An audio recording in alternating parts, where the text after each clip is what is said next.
শ্রেণীর মানুষ থাকবে যারা মানুষকে হকের পথে দাওয়াত দেবে, যারা মানুষকে ইসলামের পথে দাওয়াত দেবে, যারা মানুষকে কোরআন হাদিসের পথে দাওয়াত দেবে। ওই সমস্ত মানুষের যারা বিরোধিতা করবে কাল কিয়ামতের ময়দানে তাদের অবস্থা অনেক নাজুক হবে। আল্লাহ তো বলেন, ও জালিমরা, তোরা স্পষ্ট শুনে রাখ, যে সমস্ত মানুষগুলো জুলুম করে, যে সমস্ত মানুষগুলো নির্যাতন করে, তোরা কি মনে করতেছ জুলুম করে ইসলামের ক্ষতি করতে পারবি? তোরা জুলুম করে, অন্যায় অবিচার করে, উলামায়ে কেরামকে কষ্ট দিয়ে ইসলামের ক্ষতি করতে পারবি?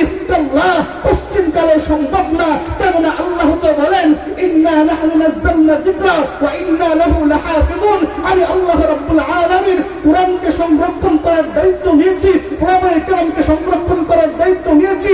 যতই জুলুম নির্যাতন করা হোক না কেন, কিয়ামত পর্যন্ত আমি আল্লাহ রাব্বুল আলামিন কুরআন এবং হাদিসকে টিকিয়ে রাখবো।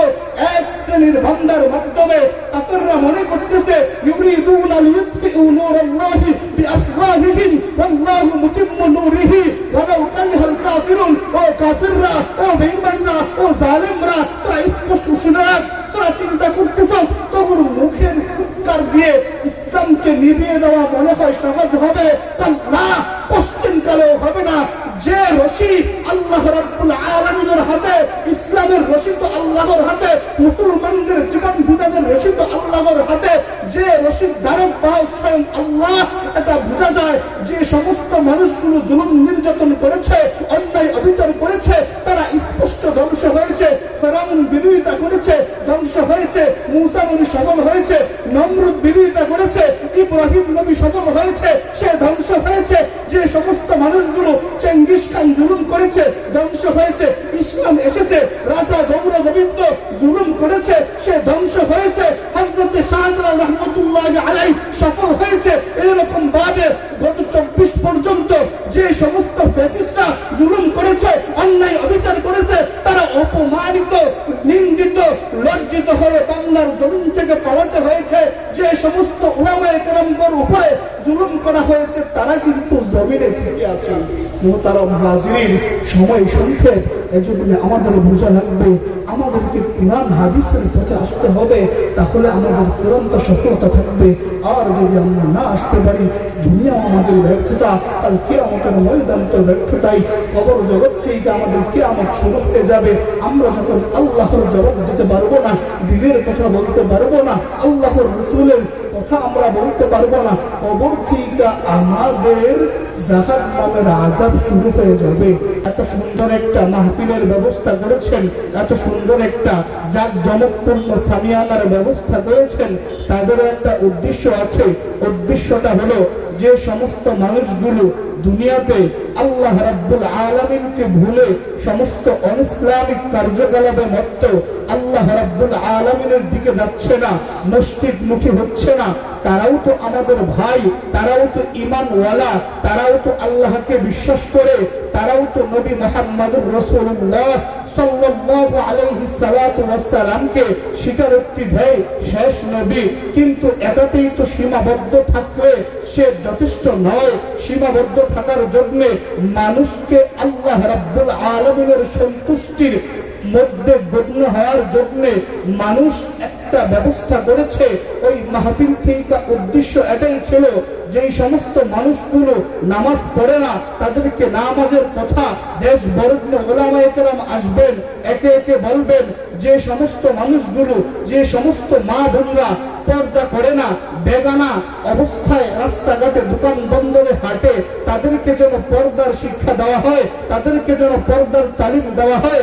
এটাই ছিল এই মাদ্রাসা, এটাই ছিল এই মসজিদের, এই এলাকাবাসী যুব সমাজের উদ্দেশ্য, যেন ওই এলাকা থেকে সমস্ত দুর্নীতি, সমস্ত জুলুম, সমস্ত নির্যাতন গুলো যেন একে একে মিঠে কোরআন এবং হাদিস অনুযায়ী যেন এলাকা প্রতিষ্ঠা হয়। কোরআন এবং হাদিসের তালিম যেন ঘরে ঘরে প্রত্যেকটা একেবারে শিশু থেকে নিয়ে বৃদ্ধ পর্যন্ত তাদের কানের মধ্যে যেন কোরআনের আওয়াজগুলো যায়, আল্লাহর নবীর সুন্নতের আওয়াজগুলোই যায়।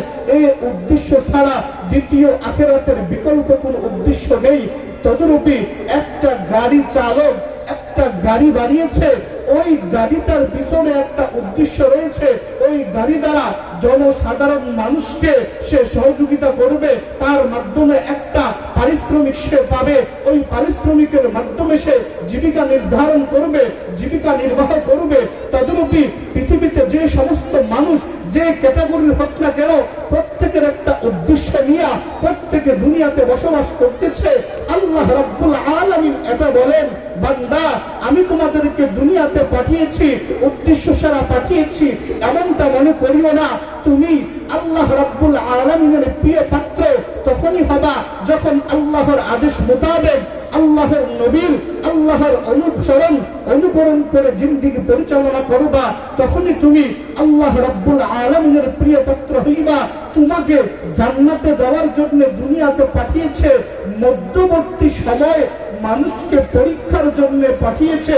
মানুষ, আমি তোমাকে আমার এত অর্ডার, এত চাকচিক্যময় জান্নাতটা তোমাকে দেওয়া হবে, তুমি জান্নাতের সমস্ত নাজ নিয়ামত গুলো তুমি একে একে ভোগ করবা, সব কিছু তুমি গ্রহণ করবা, সব কিছু তোমাকে দেওয়া হবে।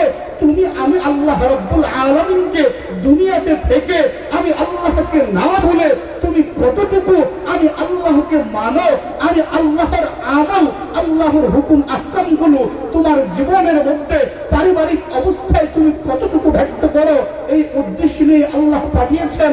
আল্লাহ তো বলেন, আফাহাসিবতুম আন্নামা খালাকনাকুম আবাসা ওয়া আন্নাকুম ইলাইনা লা তুরজাউন।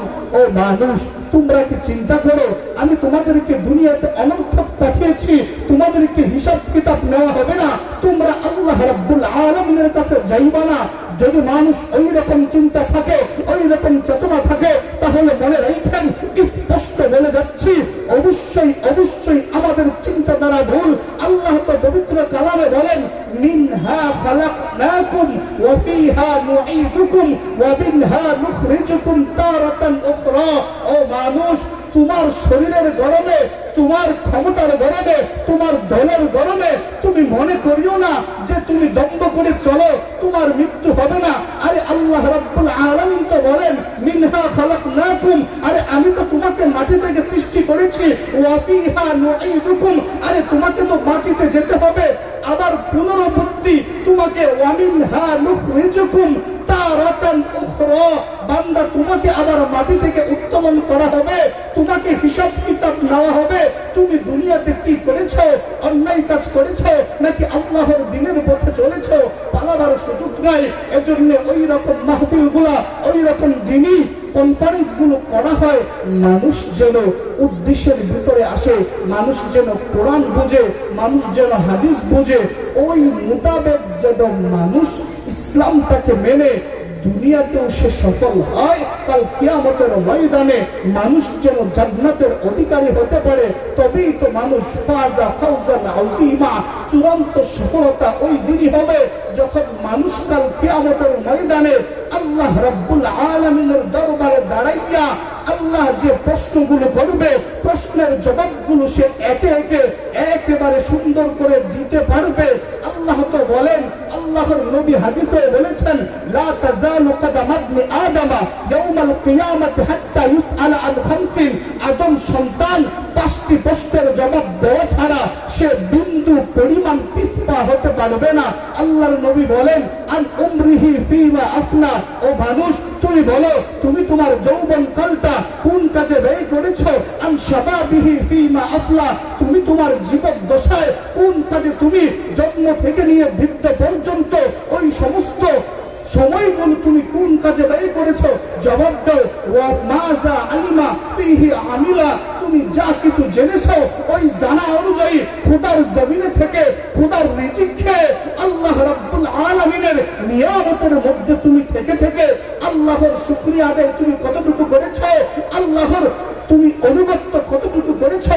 যদি তুমি ওই সমস্ত সব কিছু না করে আল্লাহর কাছে যাও, মনে রাখো, ইন্নাল্লাহা লা ইয়াজলিমুন নাস শাইআ। আল্লাহ রাব্বুল আলামিন কোন বান্দার উপরে বিন্দু পরিমাণ জুলুম করেন না। আল্লাহ তো বলেন, ওয়ালাকিন্নান নাস আনফুসাহুম ইয়াজলিমুন। মানুষ তো নিজেরাই নিজের উপর জুলুম করে আমি আল্লাহ রাব্বুল আলামিন কোন বান্দার উপরে জুলুম করি না। মানুষ সুদের সাথে জড়িত হয়ে নিজের উপরে জুলুম করে, মানুষ ঘুষের সাথে জড়িত হয়ে নিজের উপরে জুলুম করে, মানুষ রাস্তায় সাধারণ মানুষকে চিন্তার মধ্যে ফেলে চাঁদাবাজি করে, টেন্ডারবাজি করে মানুষ নিজের উপরে জুলুম করে, খুন খারাপি করে মানুষ নিজের উপরে জুলুম করে, ডাকাতি করে, ছিনতাই করে মানুষ নিজের উপরে জুলুম করে। ওই জুলুমের শাস্তি কাল কিয়ামতের ময়দানে ইয়াউমুল হিসাব, হিসাব নামক দিনে তার থেকে প্রাপ্য পরিপূর্ণ হিসাব নেওয়া হবে। এজন্য মানুষ দুনিয়াতে থেকে এখনো সময় রয়েছে, আমরা যেন ভালো পথে এসি, কোরআন হাদিস আঁকড়ে ধরি, তাহলে আমরা সফল হব। আল্লাহ তো বলেন আল্লাযী খালাকাল মাউতা ওয়াল হায়াতা লিয়াবলুয়াকুম আইয়ুকুম আহসানু আমালা। আমি আল্লাহ রাব্বুল আলামিন মৃত্যুকে এবং জীবনকে সৃষ্টি করেছি কেন জানো? আমি দেখে দেব দুনিয়ার জমিনে থেকে থেকে কে ভালো কাজ করে, কে খারাপ কাজ করে। আহসানু আমালা, আমি পরীক্ষা করার জন্য মানুষকে ওই ছোট্ট একটা জীবন দিয়েছি। 60 এবং 70 বয়সের জীবনে যদি সে আল্লাহ রাব্বুল আলামিনকে মেনে যায়, ফাজা ফাউজান আযীমা, এটাই হবে চূড়ান্ত সফলতা। আর যদি না মানে পূর্বসরী সে সমস্ত জালেম সম্প্রদায়ের পরিণতি যেমন হয়েছে, যারা জুলুম করেছে, অন্যায় অবিচার করেছে, আল্লাহ রাব্বুল আলামিন তাদের অবস্থা যেরকম হয়েছে, বর্তমানেও যদি কোনো মানুষ ইসলামের পথে না চলে, কোরআন হাদিসের পথে না চলে, অন্যায় অবিচার করে, জুলুম নির্যাতন করে, চাঁদাবাজি করে, টেন্ডারবাজি করে, মদ সুদ ঘুষের কারবারে লিপ্ত থাকে, বলা হয়েছে ওই মানুষগুলো কাল কিয়ামতের ময়দানে আল্লাহ রাব্বুল আলামিনের সামনে এসে বলবে, রব্বানা আবসারনা ওয়া সামি'না ফারজি'না না'মাল সালিহান ইন্না মুকিনুন। ও দয়ার মালিক, আমাদের বুঝা হয়ে গিয়েছে, আমাদের শোনা হয়ে গিয়েছে, না'মাল সালিহান ইন্না মুকিনুন। আপনি আমাদেরকে দুনিয়াতে পাঠাইয়া দেন, আমরা ভালো কাজ করে আসবো, নেকের কাজ করে আসবো। মানুষ দুনিয়াতে থেকেই আমাদের চিন্তা করা লাগবে, কাল কিয়ামতের ময়দানের অবস্থা এমন কঠিন হবে, অবস্থা এমন কঠিন হবে। আল্লাহ রাব্বুল আলামিন তো বলেন এরকম অবস্থা হবে, ভাই তার ভাইকে পরিচয় দেবে না, বাপ তার সন্তানকে পরিচয় দেবে না, স্বামী তার স্ত্রীকে পরিচয় দেবে না। ইয়াউমা ইয়াফিরুল মারউ মিন আখি ওয়া উম্মিহি ওয়া আবি ওয়া সাহিবাতিহি ওয়া বানি লিকুল্লি ইমরিইন মিনহুম ইয়াউমা ইযিন শা'নু ইউগনি। এরকম হবে, কিরকম ভয়ঙ্কর হবে। বর্তমান জমিনে গত মাসের 21 তারিখে যে অবস্থা হয়েছিল, একেবারে 5 থেকে 10 সেকেন্ডের ভূমিকম্পে সমস্ত বাংলাদেশ কাঁপিয়ে দিয়েছিল।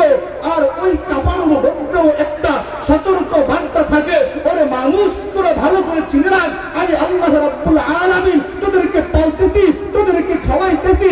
যখনই নাফরমানির স্তর, যখনই নাফরমানির কার্যকলাপগুলো বেশি হয়ে যাবে, আমি আল্লাহ রাব্বুল আলামিন তোদেরকে তো ভূমিকম্প দিয়ে, আমি তোদেরকে তো মাঝে মাঝে অজস্র বৃষ্টি দিয়ে আমি তোদেরকে পরীক্ষা করি। মানুষ নাকি আমার পথে আসে, সুযোগ দেওয়া হবে না। এজন্য মানুষকে বড় বড় বিপদ দিয়ে, বড় বড় মহামারী দিয়ে তো চেষ্টা করে, পরীক্ষা করে মানুষ সতর্ক হয় কিনা, কাল কিয়ামতের অবস্থা সে তার নিজের ভিতরে বুঝে নেয় কিনা। যদি না নেয়, তাহলে কাল কিয়ামতের ময়দানে আল্লাহর দরবারে সে কি নিয়ে দাঁড়াবে, সে কি আমল নিয়ে দাঁড়াবে। আল্লাহ রাব্বুল আলামিন তো বলবেন, ওয়ামতাজুল ইয়াউমা আইয়ুহাল মুজরিমুন। কাল কিয়ামতের ময়দানে সমস্ত মানুষগুলো যখন কিয়ামতের ময়দানে থাকবে, তখন আল্লাহ বলবেন, ওয়ামতাজুল ইয়াউমা আইয়ুহাল মুজরিমুন। ও পাপিষ্টের দল, ও বদকারের দল, ও নাফরমানের দল, ওই গুনাহগারের দল, তোরা নেককার মুমিন বান্দাদের থেকে পৃথক হইয়া যা। তখন তাদের অবস্থা অনেক কঠিন হয়ে যাবে। সাধারণ ভূমিকম্পের কারণেই তো দুনিয়াতে উস্তাদ তার ছাত্রের আগে দুনিয়াতে দৌড়ায় দৌড়ায় বাঁচার জন্য চিন্তা করে, মা তার সন্তানকে বাঁচানোর আগে মা দৌড়ে ঘর থেকে বের হয়ে যায়, সন্তানের চিন্তা থাকে না। এই রকম সামান্য ভূমিকম্পের কারণে সে কেমন যেন সবাইকে ভুলিয়ে, সবাইকে হারিয়ে হারিয়ে ইয়া নাফসি ইয়া নাফসি, আজকে আমি ভাসবো, আজকে